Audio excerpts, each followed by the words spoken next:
bych úvodem dalšího programového bloku představil našeho dalšího pana hosta, tím je Haken, též člen Evropského hospodářského sociálního výboru, nominovaný radou vlády pro nestátní neziskové organizace a člen Saura.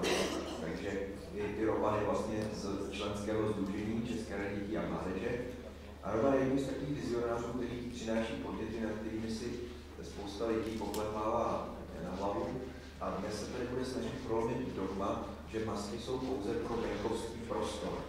A v té své řeči důvodí, proč si myslí, že tomu tak není, nebo by nemuselo být. A vždycky, když stojíme na začátku nějakých těch zlomek, jako je třeba ten začátek toho příštího programového období, nebo ono tam je trošku paralela třeba i s účinností nového občanského zákoníku, tak vlastně spousta lidí vůbec neví, jak by to mělo být, jak to, co je napsáno, jak by se mělo realizovat. No a výhoda silných vizionářů je, že vlastně pomáhají utvářet tu obecnou představu, jak by se ty věci skutečně dělat měly. A dneska mám teda tuhle příležitost každý z nás na začátku každého zlomového období tuto příležitost mají ti, co se jí chopí. Takže to poselství, které tady asi zazní v té následující 3/4 hodině, bude to, že je tady nějaký systém a když se ho chopíme, tak ten systém nám bude sloužit. A když se ho chopí dobří lidé, tak bude sloužit i dobrým věcem. Tak předávám slovo Romanu. Děkuji pěkně, ale už vlastně řekl ten message, tak to můžeme zkrátit a to bylo všechno. Děkuji za pozornost. Tak dobrý den, děkuji za pozvání, já si hodně vážím, to je vlastně asi poprvé, co vystupuji na půdě České rady dětí a mládeže, když jsem 25 let, hlava jsem a vrátěná Montessori pro rodiče s dětmi, takže něco dětského mládežnického lidí. Ale tady jsem trošku v jiné pozici. Já jsem v roce 2006 dostal a potom v roce 2010 delegačem do Evropského hospodářského sociálního výboru s něho Pavla Trantina za nestátní neziskové organizace, což znamená, že tam docela pravidelně jsme, dá se skoro každý týden, když to není naše zaměstnání, ale jenom poradní hlas. No a já se tam zabývám hodně tím, čemu se říká místní rozvoj nebo místní udržitelný rozvoj, komunitní rozvoj, partnerské, teda zatím třeba Pavlova parketa hodně je právě mládež, zaměstnanost mladých lidí a teda. Pavlov se doplní o tom, že každý z nás si vybere něco, čemu trošku rozumí. Jinak jsem z neziskové organizace Centrum pro komunitní práci, takže to trošku i v podstatě usvědčuje, že se tím zabýváme už nějakou dobu. Tak, já bych teďka chtěl mluvit o lídru, a já bych chtěl mluvit o jeho upgradeu, který je v tuto chvíli na stole. Ještě bych se ale možná přece jenom vrátil k lídru, protože viděl jsem, že se docela hodně rukou zvedlo, když se ptala Markéta, kolik lidí tady má zkušenost s lídrem. A teď jde o to, že možná to, co ještě zazní v té diskuzi, předpokládám je, že nejenom ta zkušenost, jak to fungovalo doteď, do konce roku 2013 je důležitá, ale i to, co se v místních akčních skupinách, které pokrývají zhruba 95% území České republiky, 90% venkovského prostoru, myslím, venkovského prostoru, 95% venkovského. Jo, tak co se bude dít? A teď je ta fáze, kdy se vlastně připravují programy rozvoje toho území pro to období 2014+, což si myslím, že je velká výzva, a o tom se bavili s Alešem, když se připravoval vaše, nebo tady ten monolog, víceméně o územním rozvoji na vaše setkání, že hodně neziskové, které působí hlavně dobrovolnicky, jako jsou právě třeba dětské mládežnické organizace, neví o tom, že se vlastně připravují nějaké strategické plány rozvoje, ať už přímo z obcí a měst do 25 000 obyvatel, že teda, jak říkám, 95% území tak to vlastně teďka plánuje, ale zároveň se týká i toho, kde se odvívají vaše letní aktivity s dětmi a teda i tam, pokud to není přímo místě vašeho bydliště a působení, se něco plánuje. Takže je rozumné o tom vidět, že tam je za to někdo odpovědný, že tam někdo připravuje v podstatě, dalo by se říct, když to velice jednodušší, grantové schéma pro aktivity pro dalších 6 let. A v těch aktivitách logicky mají být aktivity vašich neziskových organizací. A to by možná potom zase Markéta, jak to vypadá s tím programováním v realitě pro venkovský prostor. Já se pokusím zaměřit víc na to, co vlastně znamená ten upgrade toho lídru. Takže Tohle je materiál komise, žádnou vlastní prezentaci jsem si nepřipravoval, protože si myslím, že je dostatečně srozumitelný ten materiál Evropské komise a dostatečně popisný k tomu, co se vlastně nabízí členským státům. A teď, protože asi znáte vztah mezi Evropskou komisí, radou, Evropským parlamentem a členskými státy, tak musíme si uvědomit, že jsou některé činnosti, které Evropská unie vyžaduje, a pak jsou některé činnosti a aktivity, které nabízí. Když budu mluvit, zase srovnám možná program LEADER. Program LEADER vlastně existuje už 20 let. V roce 2004 v květnu, kdy společně přistupovalo 10 nových členských států, mezi nimi Česká republika a Slovensko, došlo k jednomu zásadnímu rozdílu. Česká republika, a řekl bych, že díky tenkrát vstřícným, inteligentním a schopným úředníkům na Ministerstvu pro místní rozvoj a Ministerstvu zemědělství, řekla, my budeme implementovat program LEADER v České republice od roku 2004. Slovenská republika, nebudu komentovat z jakého důvodu, tento program odmítla. A došlo k tomu, že v roce 2007 v České republice se existovalo už nějakých, řekl bych, 35, možná 40 místních akčních skupin. 2007, nebo už 40 určitě, podpořených. Na Slovensku ani jedna. V současné době 2013 máme to porovnávání dávám proto ne, že bych něco proti Slovensku, já tam spoustu kamarádů, ale je to podmínky, které znáte stejně dobře jako já, ale jaký rozdíl může být, pokud se jinak nastaví politika. Jo? Takže v současné době je na Slovensku nějakých asi 25 podpořených místních akčních skupin a 60 existujících, to říkám dobře, zhruba. 25 podpořených místních akčních skupin na Slovensku, 60 existujících, asi tak. Čili ještě méně možná, jo? A mají problém s tím, jakou v LEADERu pokračovat od období 2014. V České republice máme nějakých 170, 112 až 120. 112 podpořených a 178 v síti. Existující, čili pokrytá celá Česká republika, připravená opravdu strukturou na další období 2014 plus. A to je právě to, když se politici potažmo úředníci rozhodnou, že něčemu zelenou dají nebo ne. Otázka je, jestli by neměli vykonávat spíš přání toho, kdo vlastně je tím objednatelem. Objednatelem jsme my jako občané České republiky i Evropské unie. Ty peníze, které sem chodí proto, aby zlepšovaly kvalitu života obyvatel. A o tom, jak si představuje tu kvalitu života obyvatel, ten občan vlastně by měl vidět jeho zástupce, čili politik, potažmo jeho služebník, čili úředník. To je jako moje pojetí demokracie. Doufám, že se moc neliší od toho vašeho. No, a ten problém je v tuto chvíli ten, že to, co ta Evropská komise nabízí, je věc, kterou ten členský stát může a také nemusí akceptovat. Stejně s tím, jako s tím lídrem v roce 2004.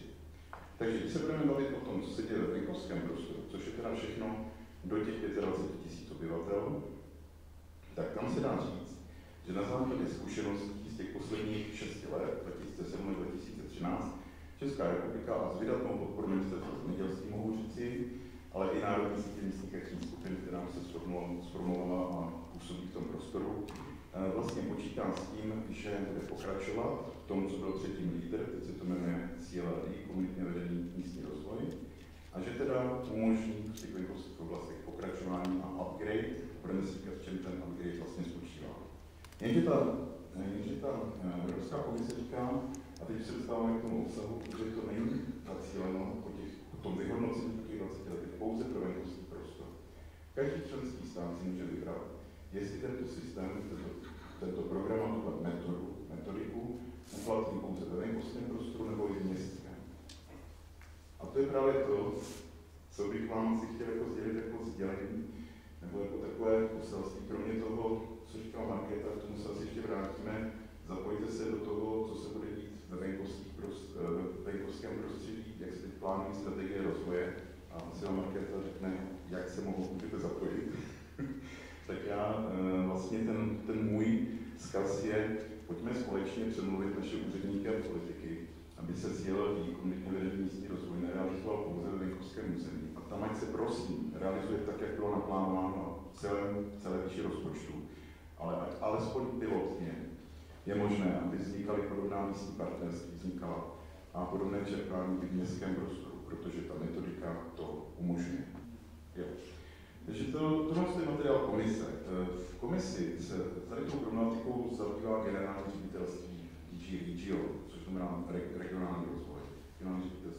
Regionální rozvoj. Musím říct, že na to, jak mám obecně spíše negativní vztah k úřadům, jako v tom smyslu, že jsou takové zkostnatělé, až někdy prostě nereagují na to, co opravdu člověk potřebuje, tak jako, jak jsem v Bruselu poměrně pravidelně, tak musím říct, že ta komise je někdy opravdu proaktivní prvek, kde si to je na úrovni občas Filipenku, který jako opravdu dává hodně ty impulzy a kdo to teda jako příšerně brzdí.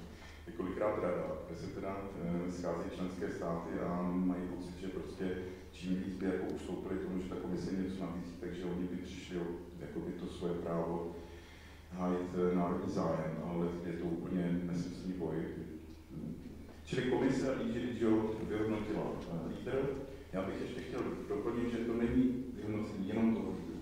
Byly tady ještě jiné iniciativy Evropské unie, jako třeba Urban, což je městský rozvoj, nebo ECOL, což byl program, který byl vlastně zaměřený na sociální problematiku.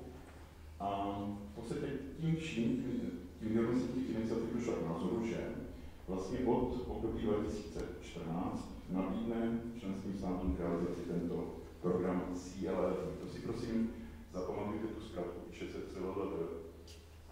Anglicky to znamená Community-led Local Development a v češtině se to u nás nejčastěji překládá jako komunitně vedený místní rozvoj. Tak, jaké jsou návrhy? Čili místní rozvoj vedený komunitami se zaměřuje na konkrétní subregionální území. Znamená to, že v zásadě to samé, co mají městní akční skupiny. Já budu zkoušet teď provokovat ten rozdíl, jak by to šlo ve městech a jak by to šlo na venkově. Na venkově se to děje tak, že v zásadě vždycky poskytuje to území několik obcí společně a skládá se v zásadě to území až do té místní akční skupiny. To zastupitelstvo musí dát souhlas, že poskytuje to území k metodě lídr, teď teda do budoucna CLD. Skládá se z několika obcí, čili tam několik starostů, několik zastupitelstv atd. A oni v podstatě musí poskytnout ten svůj katastr k tomu programu. U měst by to mohlo být obráceně, a to sice, že města, pokud mají místní části, tak by mohly mít místní části v podstatě ti, kteří by byli těmi partnery.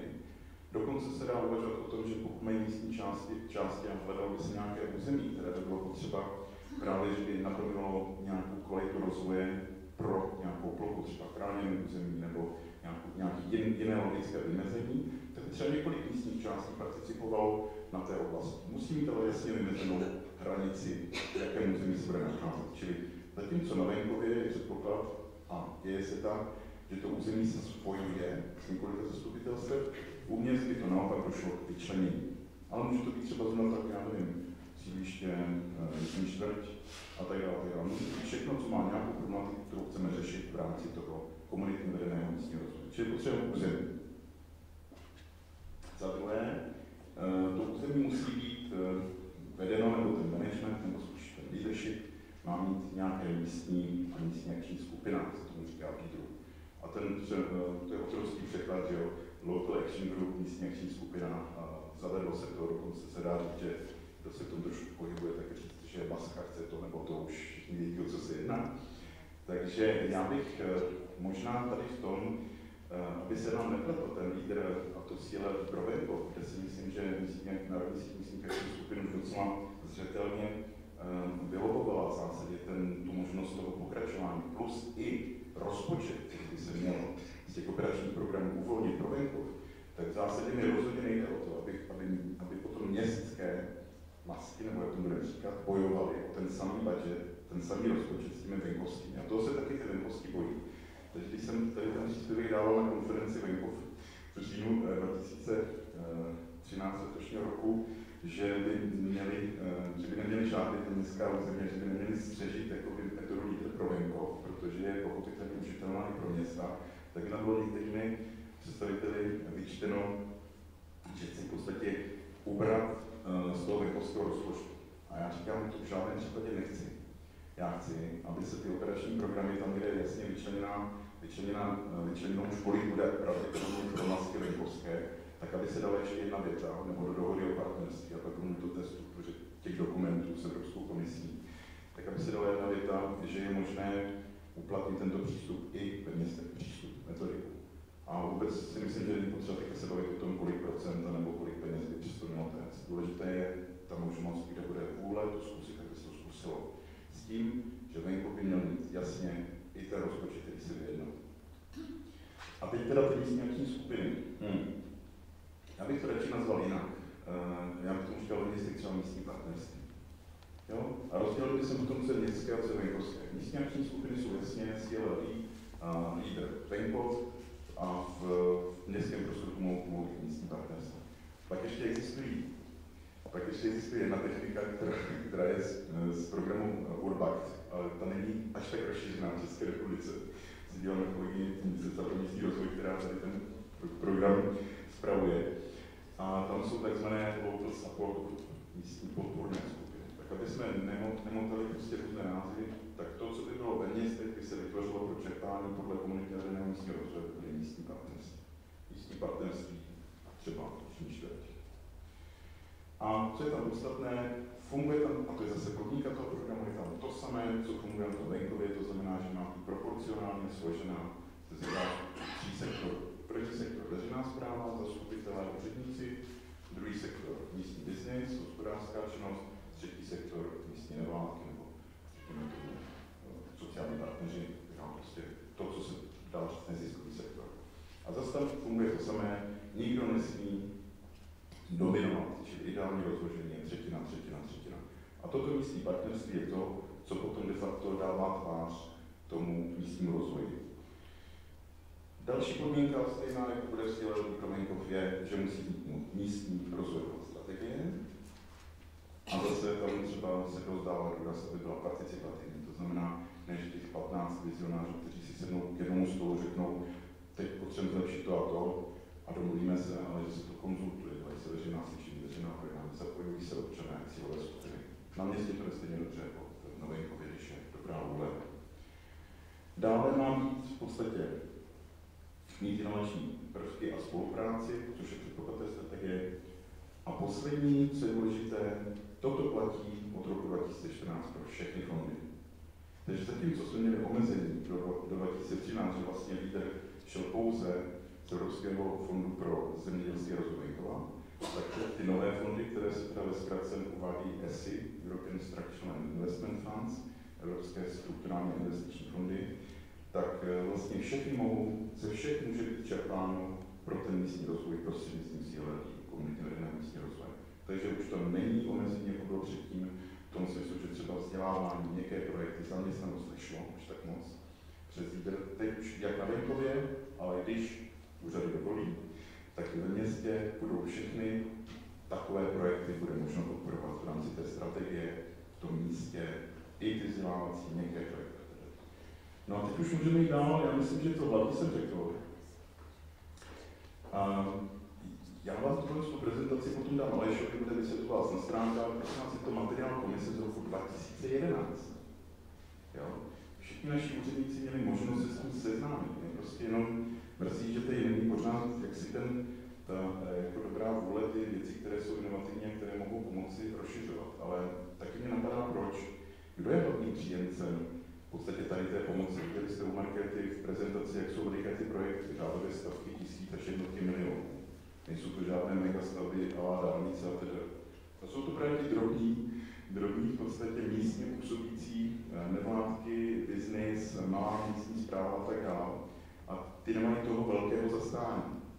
Takže tam je možná ten problém a kromě toho pochopitelně lépe se hodnotí a evaluuje projekt za miliardu na kilometr dálnice než 1000 projektů za miliardu, které musíte všechny papírově hodnotit.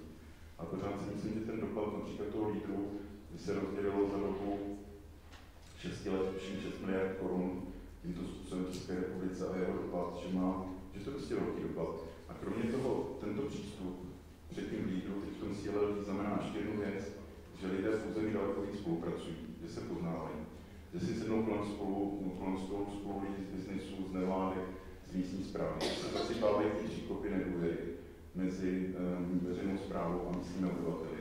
A že místní potom vlastně rozhodují o těch penězích, takže je to daleko transparentnější. Každý vidí, jestli tam bylo nějaké to já na brácha na mě nebo ne. Je to protiklientelistické, je to protikorupční. A v podstatě má to tyhle ty výhody.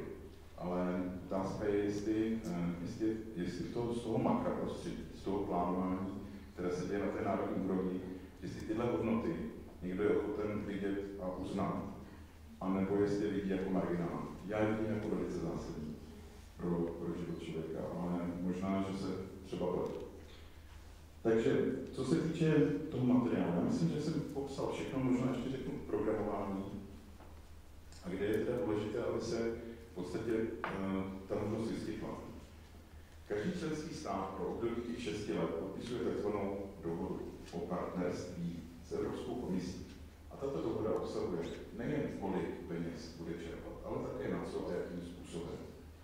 Ta dohoda o partnerství je připravená, podle chyba asi 100 stran. My jsme s Alešem, s Pavlem a s dalšími z marketu v týmu, který v podstatě se tím zabývá, snaží se připomínkovat a snažíme se za nedávky tam hledat, jak by to mohlo fungovat. Není to jednoduché, je tam značný odpor. Uvědomíme si, že těch, kteří o tom rozhodují, jsou nejen ministerstva, ale vlastně stavci České republiky, asociace krajů, univerzitní prostředí, agrární komora, hospodářská komora, teda. No, a o co mě jde v tuhle chvíli, tak pokud by se zmínilo, že to si myslím, že tam je zpracováno, ta kapitola o komunitě vedené městským rozvoji na Lékově je zpracována. Ale když se podíváme na kapitolu udržitelný rozvoj měst nebo města, tak tam není ani slovo o komunitě vedené městským rozvoji. A stačilo by v podstatě jedno slovo v té dohodě o partnerství, že je možné realizovat projekty z fondu ESI i metodou prostřednictvím CLD, komunitně vedené městským rozvoje. Dokonce, když jsem tam dával připomínku, tak jsem ho odlišil, aby se nejednal o celý rozpočet. Začal jsem používat zkrátku CLD pomlčka U, jako CLD pomlčka U jako urban, jakože pro městské prostředí. To bylo jasné, že to je jiný balíček, ale stejná metodika. Takže jedna věc je, že by se to mohlo objevit v dohodě o partnerství. Ta se bude podepisovat s komisí pravděpodobně v březnu. Do té doby ještě možné připomínkovat, tlačit na ní. Tím vyzývám hlavně z vás, ty, kteří máte nějaké možnosti, jak zalogovat. A pokud by to nebylo dohodou o partnerství, pořád jsou pod tou dohodou o partnerství, která je rámcová, jsou takzvané operační programy. Takže pokud se dostane tato možnost do operačního programu, máme extra operační program pro Prahu, což je velká výzva možnost pro Prahu pracovat s tímhletím nástrojem, ale pak jsou operáky podle jednotlivých zaměření a je do těch by se dalo tady to, že pro městský prostor je možno využít čerpání i prostřednictvím CLD. Pokud by se to povedlo, tak potom vlastně by byla možnost vytvořit pilotní projekty, tam, kde by byla ochotná veřejná správa, vznikaly by místní partnerství a začalo by se vlastně žádat o čerpání tady tou metodou. Takže to je asi ten hlavní vzkaz, který jsem vám chtěl doufám, že srozumitelně předložit a ještě bych poprosil sjet úplně dolů, protože i ta Evropská komise si uvědomila, že to bude problém to vůbec prosazovat v členských státech. Úplně dolů.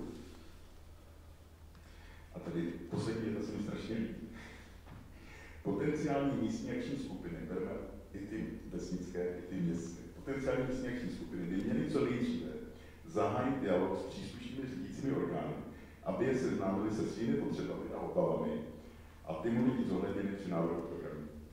To píše Evropská komise jako vzkaz, vlastně pro nás, my jsme se aktivizovali jako občané, aby jsme sami začali vystupovat vůči řídícím orgánům a snažili se je přemluvit, že to, co bychom rádi, že by bylo právě třeba tohle komunitně vedený místní rozvoj.